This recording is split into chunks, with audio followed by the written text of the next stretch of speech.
Well, joining us for further clarity on what to expect, Professor of Constitutional Rights, Freedman.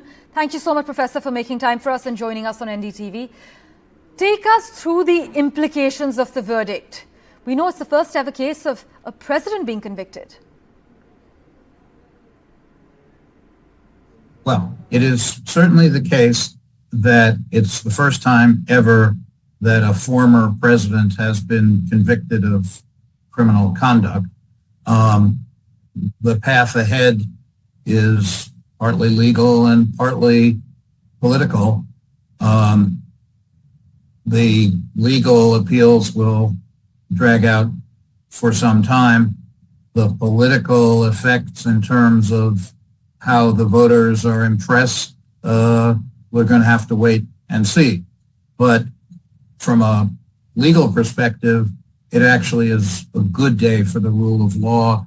There was a careful, well put together case in accordance with what the U.S. Constitution contemplates. Someone who is out of office is just like any ordinary citizen. They put him on trial, put on the evidence, convicted him in a very solid case before a jury, and now, like any citizen, he'll try to appeal on legal grounds, and we'll see where that goes. And the mere fact that, of course, there's a lot of politics involved shouldn't obscure the important point that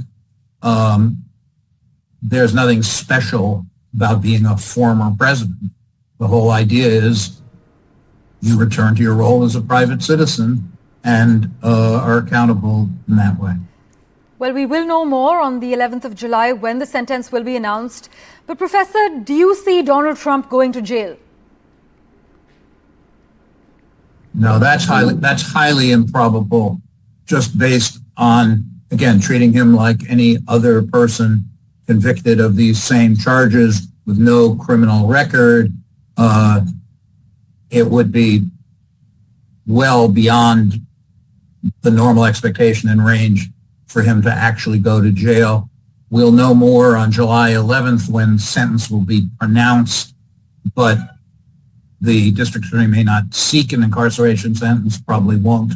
And I think the judge, who's a very careful and prudent person, is not likely to impose one, and whatever sentence is imposed will surely be stayed during the pendency of the appeals that he will inevitably take. But sir, another intriguing question is, does Donald Trump have any provisions or powers to overturn this verdict if he's elected president?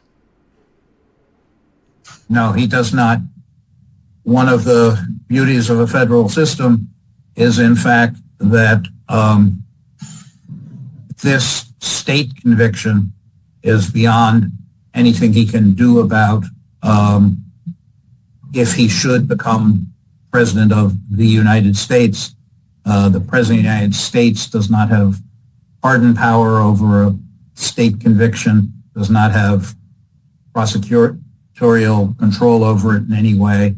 And so, no, he will have to take his appeals through the judicial system and abide the results. Whether he gets elected president or doesn't get elected president won't alter that.